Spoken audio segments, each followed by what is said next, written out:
Inquisitor, meet Hawke, the champion of Kirkwall. Though I don't use that title much anymore. Hawke, the Inquisitor.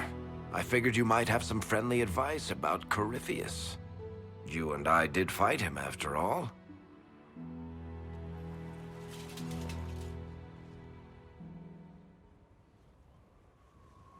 This view reminds me of my home in Kirkwall.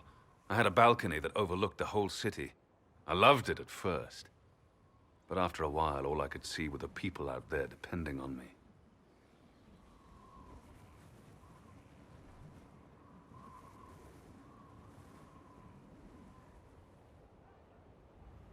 You're lucky it was just a single city.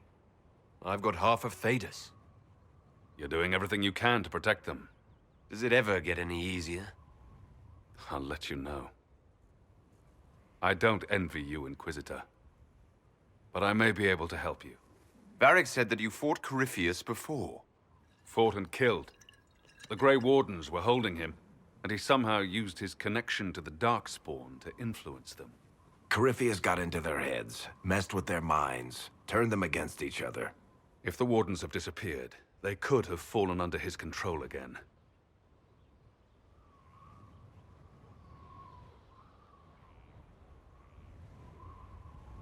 If that's what happened to the Wardens, do you think we can free them? It's possible. But we need to know more first. I've got a friend in the Wardens. He was investigating something unrelated for me. His name is Stroud. The last time we spoke, he was worried about corruption in the Warden ranks. Since then, nothing. Corypheus would certainly qualify as corruption in the ranks. Did your friend disappear with them? No. He told me he'd be hiding in an old smuggler's cave near Crestwood.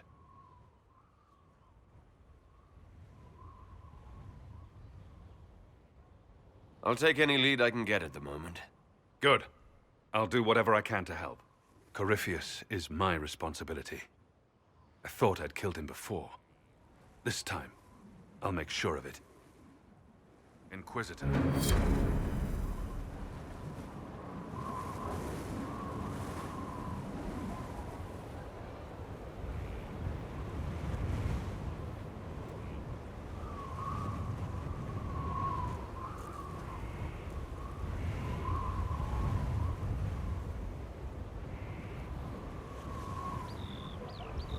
You said you thought you killed Corypheus.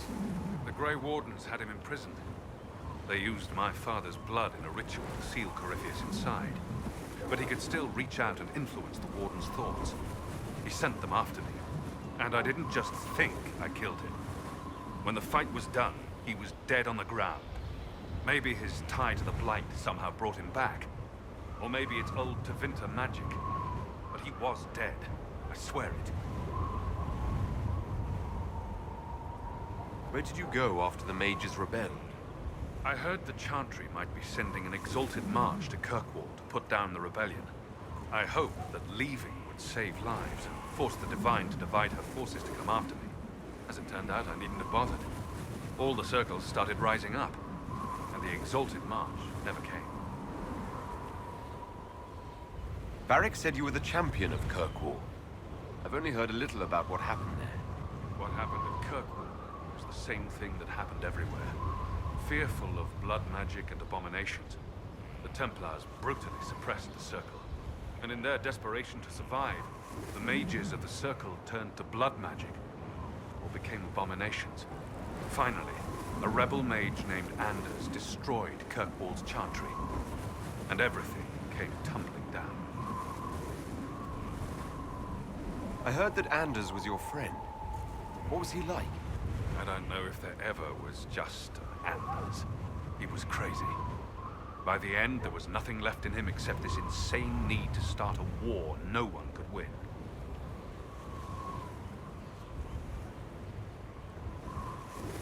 I heard you had family and friends in Kirkwall. Where are they now? When the Wardens began acting strangely, I had my friend Aveline take my brother out of the Free Marches. My uncle Gamlen's still in Kirkwall, but everyone else I used to know, they've pretty much scattered to the winds. Assume Varric's been feeding you information about the Inquisition. What did he say about me? Only good things, I promise. I was a little surprised, actually. Varric isn't one for religion in general, but he thinks highly of the Inquisition. We'll talk later. I'll meet you at Crestwood.